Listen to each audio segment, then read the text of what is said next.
All right, guys, welcome back to the Everything College Football Podcast. Today, me and Nick here will be discussing the disaster at Ohio State following yet another loss to Michigan. We'll be discussing Ryan Day's future and some potential candidates, and overall our reaction to the stunning loss, fourth in a row. Nick, they came into this game as 20-point favorites. I think Gus Johnson said that's the widest spread in the series since the '70s. You're at home. You're playing a 6-win Michigan team that's really not been that good this year, especially on offense. They lost three in a row, right? Albeit to good Michigan football teams. Those are not great losses still, but those are good football teams they lost to. Jim Harbaugh departed, took a lot of his staff with him. A lot of his players departed as well. This team did not return many starters, and it seemed like in the preseason, man, they're going to dog walk Michigan. And here's the reality: they lost again. 10 points they scored, 13-10 final at home in Columbus.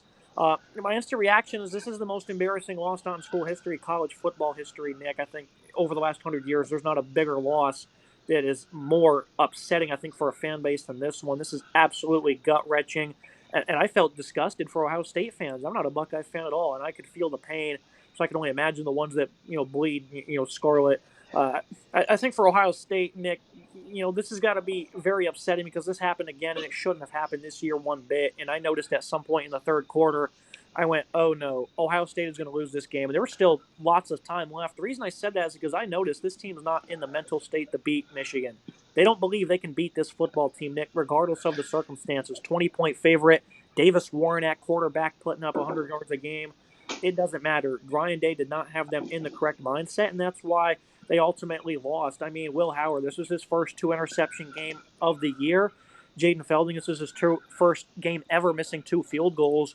Both of them pretty much chip shots from 30-plus yards. I mean, that just shows you that they do not believe they can beat this football team. I mean, they were able to snag an interception right after they threw one, got it first and goal, 4 plays, 0 yards, and they miss a field goal. They were not in the right mental state. They do not believe they can beat this football team, and I doubt that they think they're going to go do anything different next year, even if the circumstances are better, because Ryan Day does not have them in the correct circumstances. Regardless of this roster, it doesn't matter if you can't, be mentally into the game. I think that's the biggest issue of Ohio State that nobody was talking about after Saturday.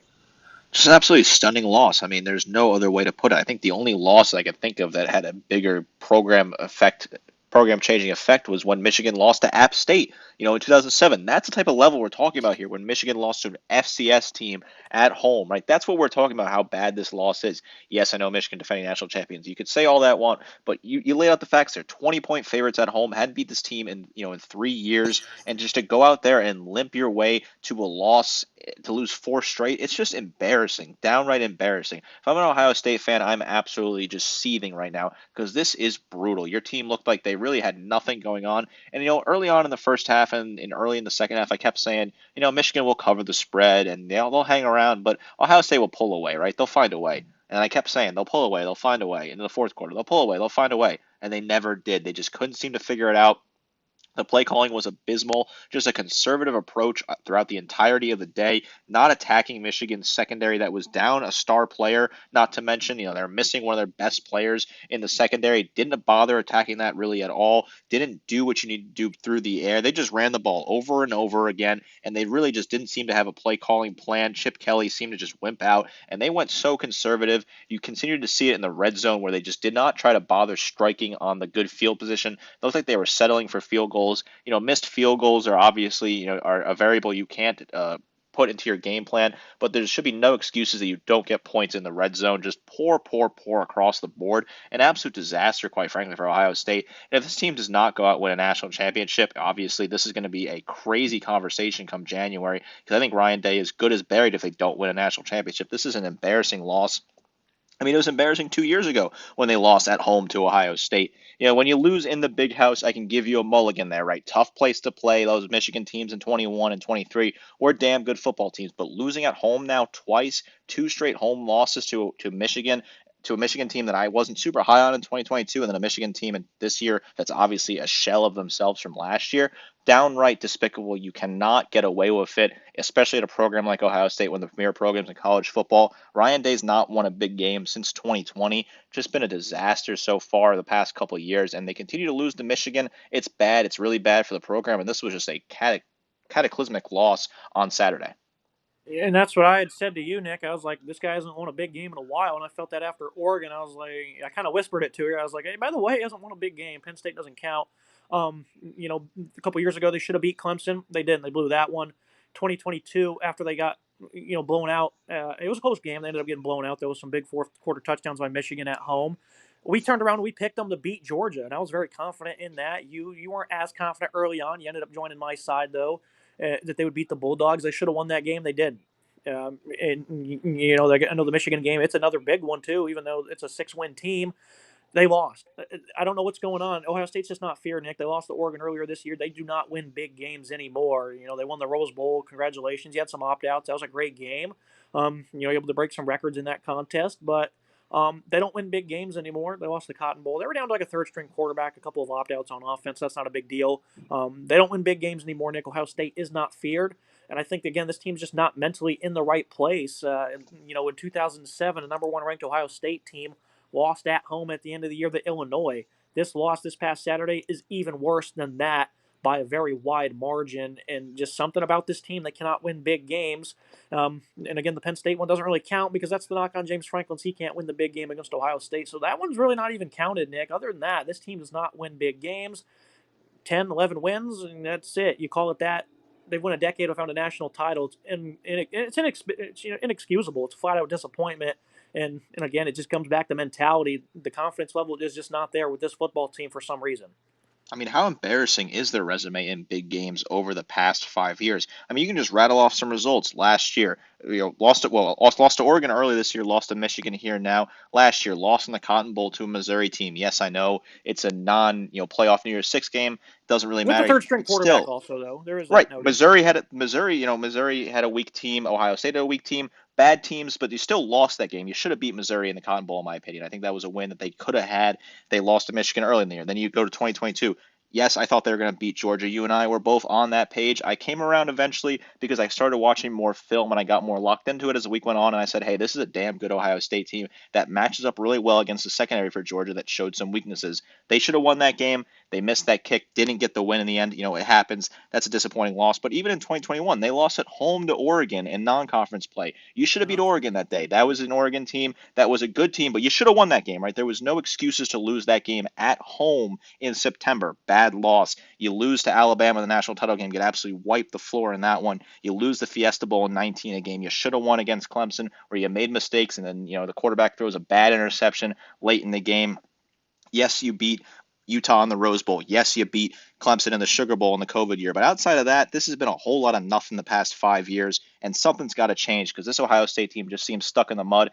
11 wins is not good enough at Ohio State if you're not getting national titles and Big Ten titles with it. I mean, this team hasn't even been to a Big Ten title game in Ryan Day's tenure. I mean, that is just embarrassing, or at least in recent tenure, the past 4 years. They did make it in 2020 in the COVID year, but they beat a hobbled Northwestern team, and in 2019 they also won the conference title. But still, recently, the last couple years, they have not been in the Big Ten title game. Been a disgrace, in my opinion. This guy cannot win the big games, and that's a problem at a big-time program like Ohio State. Oh, well, that's great. You bring up the Northwestern game. That brings me flashbacks. That's a game they only won by 12, where Trey Sermon broke records running the ball. Northwestern, they threw an interception at the goal line. I think it would have taken the lead in the second half. So, I mean, you keep rattling it off, and it's not any prettier. Congrats, you won the Sugar Bowl in a scratch of a year. Lost the national title. Only played 8 games that year, so that really doesn't even count, I wouldn't say. Let's talk about why they lost this game, though, Nick. Chip Kelly comes over as the offensive coordinator. He's done a pretty good job this year, I would say. Both running backs had 10 plus carries. You certainly want to feed your monsters, but the run game just was not working. Travion Henderson, longest carry, 5 yards, and Judkins was able to rip off a 17-yarder. This offensive line is a big reason why. Nobody talks about this with Ohio State. Is they do not recruit the offensive line very well. Big reason why I picked them to beat Georgia that year is because they had two great tackles in DeJuan Jones and Paris Johnson, a solid interior. The offensive line put on a clinic that day. The offensive line's not good. It's not heavily recruited. We're too busy recruiting skilled positions, wide receivers, running backs, quarterbacks. So they have plenty of those on roster. This offensive line just doesn't have the big bodies you would think. They don't have, when's the last time they landed a blue chip lineman? Donovan Jackson, maybe? And of course, the injuries this year didn't help. Joshua Simmons, though, was a portal lad from San Diego State. Was a mid-level player. He developed greatly. Got to give credit there. Injury, though. Seth McLaughlin, more an above-average ad, but he certainly had his own issues at Alabama. A respectable player. But they've went down, and you've seen what happened. They couldn't move the ball at all. Pass protection was horrendous. The rushing attack wasn't good at all. The play calling, for some reason, they just kind of wanted to keep trying to pound the rock. They couldn't, uh, do that very well. And I thought that they just needed to air it out. And you've seen that at the end of the second half. You've seen that throughout the game where they had drives they established, but they just couldn't capitalize. Back to my main point, though, Nick, this offensive line's been a problem under Ryan Day. It's not a tough unit. Michigan has an elite front, one of the best. That's the only thing this team really has is a defensive front, and they lost to four guys. I mean, that's what we lost to, Nick, is four guys up front because this offensive line's not recruited. They don't have good talent. There were some Ohio State fans trying to bash me, saying teams would love to have the talent Ohio State has in the offensive line. That's not true. This is not great. Look at the recruiting rankings. Look at the NFL draft results over the last 2 years, and of course, in this upcoming draft, it's not pretty. I think there's some serious fundamental issues at Ohio State, and I think the play calling was weak on Saturday. I know in general Chip Kelly's been a solid play caller this year, but I thought it was weak on Saturday, and I thought that they continue to not figure out the real problems, which is the trenches. Last year they ran Kyle McCord out of town.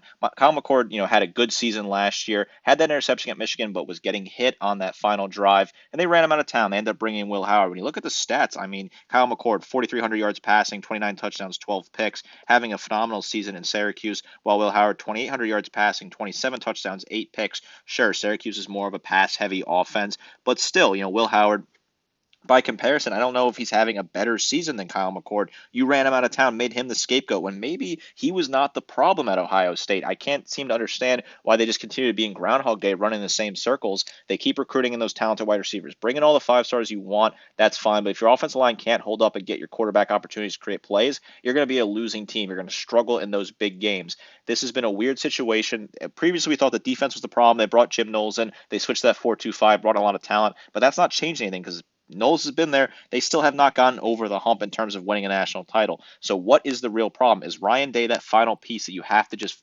fire him, move on, and make it work? Because this is just a bad loss. The offense just was not able to do anything in the game against Michigan. They struggled through that one, and in really an embarrassing performance. They ran McCord out of town last year. They thought Will Howard was going to be the difference maker. Howard didn't turn out to be that incredible player to take him over the top because he couldn't get the job done in the game when he mattered, couldn't get a clutch play, couldn't get a clutch drive to win the game against Michigan. You got to figure out really what is the problem. You got to start continuing to ask questions because this is just unbelievable that Ohio State is in this position where they're a team on paper that should be a national title contending team every single year, and they've not played for a national title in 5 years now. A really disappointing performance from this team as a whole and this program as a whole.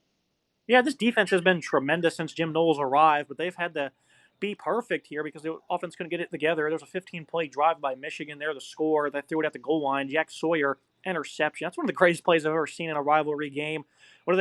They go 3-and-out. Michigan, they end up driving again where it's third and medium, and Mullings is able to break a few tackles for a run. I mean, you miss 2 tackles and you lose the entire season because of it, Nick. I mean, that's how perfect the defense has had to be. It's certainly inexcusable. Enough of the bashing. I think it's all right to pump the brakes for a minute because in 2022 they did lose to Michigan at home and up in even just as bad of fashion, and they ended up making the playoffs anyways. And we still picked them to beat Georgia, and they played one of the greatest games I've ever seen. The prep that they had for that defense was incredible, Nick. I thought they looked so good, and they were this close. If they would have won that game, they would have won a national title. Because TCU, they would have blown it out the water, quite frankly. That's upsetting, Nick. They were that close to winning a national title, and since then, it seems like mentally they've just not been with it. And I talked about that in the preseason as well. Are they going to? I think it was last year in the preseason. Are they going to put that mental hurdle behind them? They have not put it behind them, Nick, and I think that's certainly upsetting. But they're still in the playoffs, so let's pump the brakes. They're going to have an opportunity to win a national championship. If they don't accomplish that, though, Nick, what is the future here? Is Ryan Day gone? Is he going to get another season? Because something's clearly not working with this roster. You've been underachieving, but at the same time, things can actually get worse, believe it or not, based on who your coach is. So you got to be cautious in this approach. You assume that whoever replaces him would be able to accomplish more, but that's not always a given. When you look at this, of course, I think you have to give credit where credit is due. Had they have beaten Georgia, I think they would have beaten TCU as well. I don't think that TCU team was equipped to hang around with UGA or Ohio State. I just don't think that's really the matchup that would have benefited that TCU team, although maybe people want to make the case that TCU beat Michigan, that beat Ohio State. I don't want to get into hypotheticals, but if they had won the national title, obviously we're not having this conversation right now because it's a totally different story. If they do not win a national title this year, which I do not think this team is equipped to do so, I think you have to fire Ryan Day. I think you're just in Groundhog Day, going to continue to get the same results. The definition of insanity is doing the same thing over and over again, expecting different results. And that's what it feels like at Ohio State right now. The same thing over and over again, different results. 11-2, 11-2, 11-2, 10-2 right now. Same thing over and over again, expecting different results. It's been disappointing for Ohio State. You're a premier program. You're, one of the top 5, top 3 programs in college football. You should be able to go out and hire whoever the hell you want. You should be able to go out and get anybody and reset the market and get a coach. You're paying Ryan Day $10 million a year to lose to Michigan 4 times in a row. Unacceptable in my opinion. If you're a Michigan fan, if you're a Michigan booster alumni or Ohio State booster, Ohio State alumni, whatever you want to call it, fan, whatever you want to say at this moment in time. I think you have to go out and make a change. If they do not win a national title game, you have to fire Ryan Day. You got to do it. You got to just pull the plug, rip the band-aid off, and go out and get somebody who can be a game changer. Yes, it could backfire, but I think you could hire really realistically anybody in the country other than maybe Kalen DeBoer and Steve Sarkisian, who I don't think you could pluck from their 2 jobs respectively. Outside of that, I think everyone else is on the board. I think you can go out and get who you want and rebuild this thing from the ground up. $37 million buyout for Ryan Day. You look at some of these top candidates, though, Nick, and obviously this is going to be a list that's all over the place, but I think these are all realistic options. You start with Marcus Freeman. I think this would make the most sense. He's doing a pretty good job with Notre Dame, even with some early hurdles of his own as a young head coach, kind of being thrusted in that position. Great defensive coach. I think that's something that would be certainly admitted here at Ohio State with the talent they have. That wouldn't be bad. And I think he would assemble a great staff. Maybe brings Mike Denbrock, a great OC, with him. Who knows? I think he'd be able to establish a great staff. And I didn't know this till a couple of days ago, Nick. You're the one who pointed this out. He actually played at Ohio State, so that almost seals the deal, I would think. Is Notre Dame, a job that Freeman wants to lose for his alma mater, though, Nick, because the pressure will go up. And right now at Notre Dame, he's got a nice thing cooking. Yeah, I think it's certainly an interesting story. Obviously, Notre Dame looks to be a lock for the college football playoff. Will most likely host a playoff game. I believe they want to be the first one to host when they want to host on that Friday. That's the rumor mill that I've heard. Marcus Freeman's got a good setup in South Bend, right? This is a team that, despite the weird losses that he's had in his tenure, thinking Marshall, thinking NIU, they're still finding a way to get results at the end of the day, playing solid in bowl games and now playing, potentially for a national title. They're one of the best teams in the country. They'll host a playoff game. But it's his alma mater. I think if Ohio State goes out and gives you that money and tells you, hey, you can coach at the program you played at when you played under Jim Tressel, you can go out there and go play for your alma mater, put your stripes on there, go coach at one of the best teams in the country and build something. I think it would be really tough for Marcus Freeman to say no to that. As a guy that went there, I think it just makes a lot of sense for him. This makes too much sense to me. As soon as they lost on Saturday, I started thinking about, Ryan Day losing his job. I immediately sat there and said, Freeman's got to be the first call. He's got to be the guy you call right now. It just makes too much sense for me right now. I think it would make a lot of sense for this program. And really, again, you could just go out and do it if you're Ohio State. You have the money, you have the resources. You can go out and get the best coach on the market. I think you can go get Freeman. He's probably the best coach that they could realistically hire right now, in my opinion. Number two, one that some people will maybe scoff at, but one I think is very realistic and might even be their first call. Urban Meyer, Nick. This is a guy that was great, 83-9 at Ohio State, won a national title, won many New Year's Six bowl games, didn't have any problems with Michigan, not a single loss to Michigan, matter of fact, and he was blowing them out, year after year. Um, and I think for Urban Meyer, why did he really leave Ohio State? Maybe there's some talks of maybe a power struggle. Obviously his health was considerably in deterioration, he was saying, but he still went and coached the Jaguars a couple years later, Nick, in the NFL. So any health concerns, I would kind of put those to bed because coaching at Ohio State is less stressful than a one-win NFL team you're trying to rebuild. So I don't really think that that's a full notion. I think this guy's sick of sitting on Big Noon Kickoff, week 14 every year, seeing them get embarrassed and losing the way they are. This is a guy that is probably one to come off of his couch and reclaim this for Ohio State. If he's a true Buckeye, like I assume he is, and he cares enough about this program, throw him a little bit of money, and he'll get you back to the promised land. I could almost assure that. I don't know if that's a guarantee because he's been off the sidelines for quite a bit. This is a guy who doesn't lose to Michigan, Nick, and right now that's the standards. We just got to beat our rival before we worry about a national championship. Urban Meyer, I think, would be on a short list. Urban Meyer, obviously a proven winner, had 9 losses in 7 seasons. For comparison, Ryan Day already has 10 losses in 6 seasons, so, eclipsing that loss total in less seasons. Obviously, everything that ended was pretty bad in 2018 with the allegations involving one of his assistant coaches, being involved in a domestic dispute, Zach Smith, that is, and then how Urban Meyer knew about it, didn't fire Smith. There was a bunch of different moving pieces in that, a lot of issues, obviously, and a full, thorough investigation by the NCAA would have to happen, I'd imagine, before he could go back coaching on the sidelines. So that's certainly a messy sort of thing, but this is a guy from a pure coaching perspective, putting aside all of the outside optics. This is a guy that can go out and win. He won at Florida, he won at Utah, he won at Bowling Green, and most importantly, he won at Ohio State. won a national championship, wiped the floor of Michigan year in and year out. He's only 6 years old still.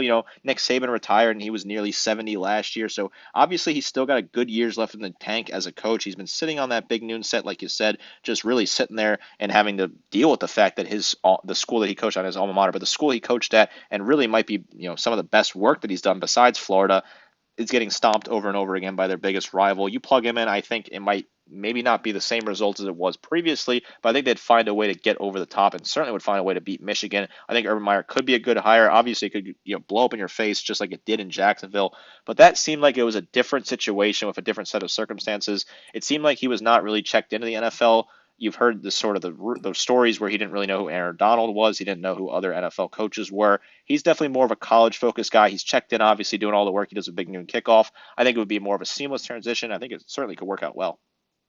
Yeah, when he was in Jacksonville, I think that this is a guy who has a bit of an ego. He went 2-11. He was fired.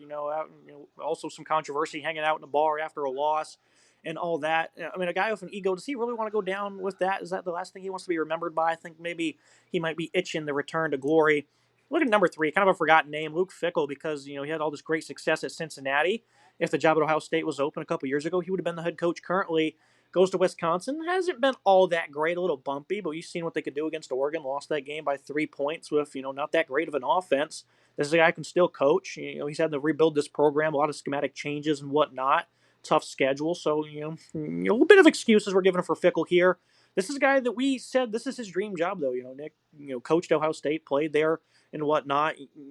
Anything to be a Buckeye, I think, for Luke Fickle. And again, it's a name we've forgotten about because he's at a different program. But if they make the call, he'll be gone. I don't think a couple of, solid, below average seasons, that is what the Badgers would, persuade them away from doing that.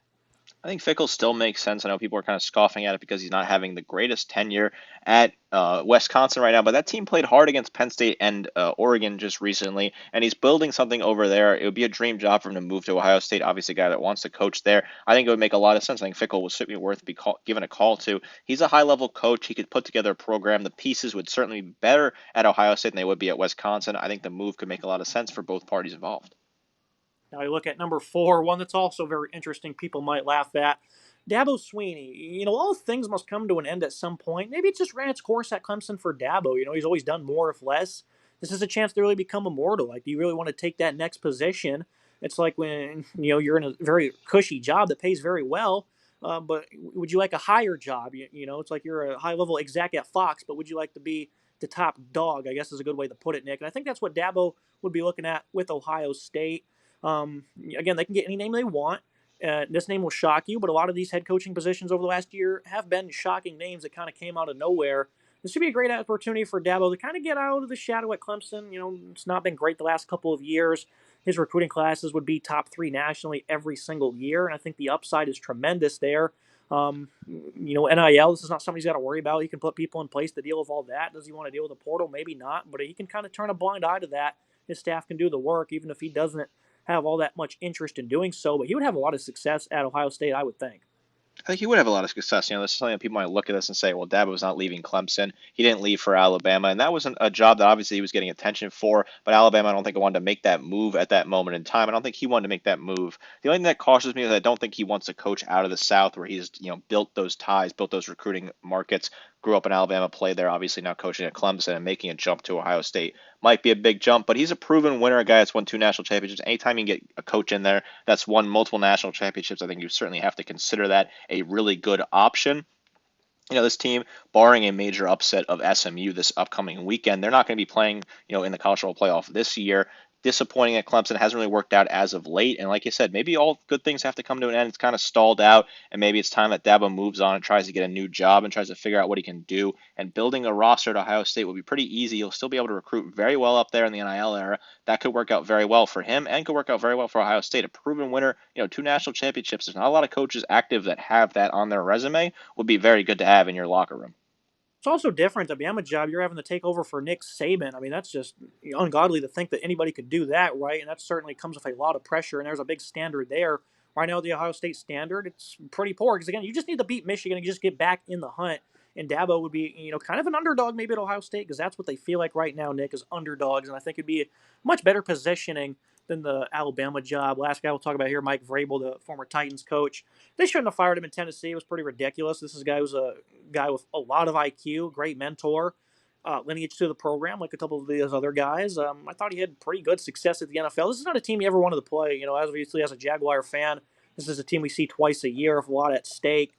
And, it's not great. We won the division a couple years ago. We hosted them in a night game, and we had to beat them. The winner went to the playoffs, and we almost lost that game, Nick. They had a third-string quarterback, and they almost beat us because this guy's that good of a coach. We were all scared. We were all nervous, got the job done, but that's what Vrabel can do. He's a great football coach, great defensive coach, and I think he'd also be able to put together quite the staff. But I think in terms of mentality, he would get them corrected in the right direction. And again, I keep critiquing Ryan Day. This team's not in the right mentality, and they have it for a long time. Vrabel can fix that. This is a guy that can certainly fix that. Played at Ohio State in the 1990s, coached there in 2011, 2012, and 2013 under Urban Meyer. A guy that was really solid as a coach, has been really good overall. I thought it was unfair that he got fired by Tennessee. I thought he was doing a good job there. Something I did hear about him is that he likes to have the power and the control of the roster, and that as a college coach, that's something you can do. You can control and build your roster. We've seen Nick Saban end up coming back to college because he wanted that ultimate control to build his roster, be the guy with the final say, don't have to worry about a GM making decisions and really working with that partnership. If Vrabel is that type of guy where he wants to be the power broker, he wants to be the one in charge, what's a better spot to do than Ohio State? You'll have the ultimate say. You'll be able to build the roster. He went there. Go to your alma mater, win a national title, build a program that you want to build the roster you want to build. Right now, he's just sitting on sitting as a consultant for the Cleveland Browns. I think this could make a lot of sense. This is a move that may be out of the box to some people, and it could be a gamble hiring a guy that's not coached a high-level college team. Never been a head coach in college, obviously being just a linebackers coach. But I think this could work out well. He was a solid head coach as a first-time head coach at the Titans. This could really be a slam dunk hire. Before I wrap this up, Nick, I'm going to put you on the spot. I'm asking you for a prediction. How do you think Ohio State's season ends? What do you think Ryan Day's fate is? And who do you think will be coaching this team next year? I think Ohio State ends with a first round playoff exit. I think they get upset by somebody. Is it going to be, Alabama? I don't think it's going to be Alabama matched up against them. Maybe it's someone from the SEC. Who knows? It's going to be maybe Texas, Georgia, or maybe a loser of that conference title game gets to beat them in the first round. I don't see this Ohio State team winning a national championship. I think Ryan Day will be fired, and I think Marcus Freeman will be the next head coach of this team, which will set off a crazy coaching carousel as Notre Dame will have to go out, fill that hole, and will really kind of kick this thing into motion in late January. I'll make two predictions. I think Ohio State will win the national championship, and if they don't, because they never do, Urban Meyer will be coming off the couch to be coaching this team next year. Be it for today's episode, Nick. A long one, but a fun discussion. This is an embarrassment, a video that should have never happened, but it's an interesting conversation. Should never had to make this video, but I think it's a video you have to make and discuss. Crazy to see what's going on at Ohio State. Really interesting to see what the future looks like. Wonder what conversation we'll be having come January. Make sure you guys like, comment, subscribe. See you next time.